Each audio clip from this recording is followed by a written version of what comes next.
السلام عليكم ورحمه الله. بزاف ديال الناس كيشوفوا هذا المدعو ولد الشينويه مجرد موضوع تافه وما كيستاهلش حتى نهضروا عليه، حيت فعلا بزاف ديال الاراء قالت نفس الهضره. لكن المشكل ماشي غير في التفاهه ديالو، حنا دابا كنهضروا على قضيه جنائيه خطيره. المشكل الكبير هو الجرائم اللي تورط فيها ضد الاطفال والمغربيات اللي كان كيتاجر فيهم. هذا الشخص كان غير كيتدار بالهبال باش يغطي على الخبث والافعال ديالو، يعني ماشي مساله تفاهه على مواقع التواصل الاجتماعي، ولكن قضيه كبيره كتتعلق بجرائم بحال الاستغلال والاتجار في البشر، وهادشي تحت عنوان ولد الشينويه اللي بزاف ديال الناس كيشوفوه غير بحال ذبابه تافهه في السوشيال ميديا. ولكن في الحقيقه راه كاين ما هو اخطر. هذا النوع من الاشخاص كيستغلوا مواقع التواصل الاجتماعي كمنصه لنشر التفاهات والسموم، ولكن راه الهدف ديالهم اكبر من مجرد الشهره او الربح السريع. كيستعملوا هذه المنصات باش يروجوا الافكار السامه، وفي نفس الوقت كيتورطوا في انشطه غير قانونيه تتعلق باستغلال الاطفال والنساء. الخطير في الموضوع هو ان هاد الاشخاص ماشي غير كيأثروا على الجمهور الواسع في المغرب، بل كيشكلوا تهديد كبير للامن الاجتماعي ديالنا. الحمله ضد هذا النوع من الافراد خاصها تكون قويه باش نوقفوا بحال هاد التصرفات. خاصنا نكونوا واعيين بخطوره هاد الافعال وما نخليوش السوشيال ميديا تتحول لمكان امن لتهديد المجتمع. واجبنا كمواطنين اننا نكونوا يقظين ونعرفوا شنو كيدار في هذا الفضاء الافتراضي، وما نخليوش الناس اللي كينشروا الفوضى والتخريب يمروا بلا حساب. المسؤوليه ديالنا هي اننا نفضحوا هذه الجرائم ونتعاونوا مع السلطات باش نحميو الاجيال المقبله. كاين على المنكر في التيك توك،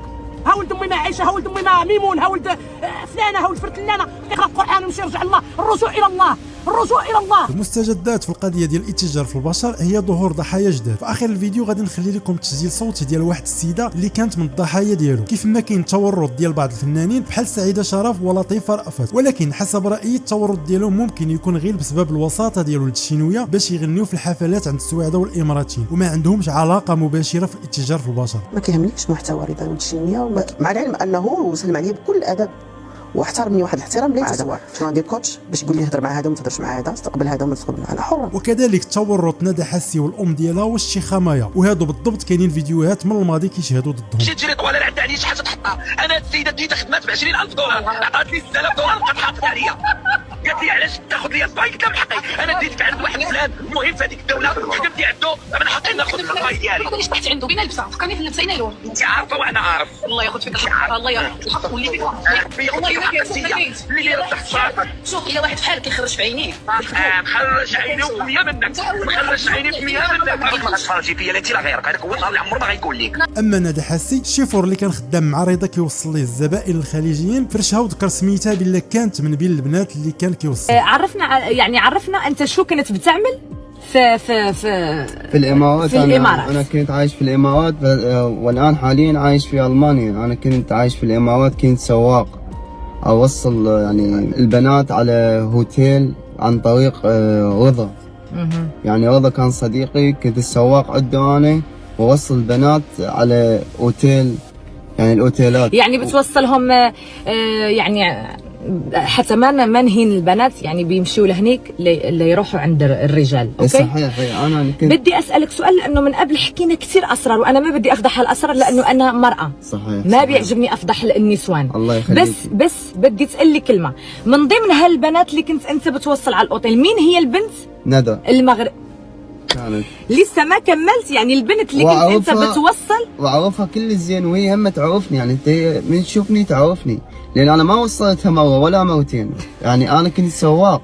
وكذلك ندى كانت متفقه مع واحد الوكاله ديال الاصفار كتسهل الفيزا للبنات وكتصيفطهم للامارات. خدامه مع واحد لاجونس في الرباط. بالنسبه كيطلعوا فيزا السياحه البنات اللي حيت بزاف ديال المساج كيجيوني كيقول لي بغينا نمشيو لدبي، بغينا هادي. اتفقت مع ديك لاجونس دايرين واحد البرومو بالنسبه لفيزا السياحه. اللي بغات تمشي فيزا السياحه لدبي كتدخل تواصل معايا. لا كنطلع فيزا السياحه، كنطلع فيزا السياحه للناس وهما كيقطعوا الطياره وكيمشيو لراسهم. فهمتي؟ يعني كاين بنات كيبغيو يخدموا، ماشي بالضروره الدار. بقات فيا مسكينه غير ندى حتى دخلت سوق راسها وبغات تكون اسره وخرج ليها هذا المشكل. لكن العبره هنا شنو هي؟ السوشيال ميديا سيف ذو حدين، والفيديوهات اللي كتحط كتبقى في الارشيف وما كتمسحش. هاد الفيديوهات يقدر يرجعوا ضدك شي نهار ويكونوا سبب في مشاكل كبيره في حياتك ويشتتوا لك الشمل، حتى لو كنتي تبتي وتبدلتي من بعد، وشي مرات يقدر حتى يصيفطوك للحبس. السؤال موجه لندى، هذيك اللي حنا كنا عندها انا والبنت صاحبتي، والبنت صاحبتي باقا معايا على تواصل.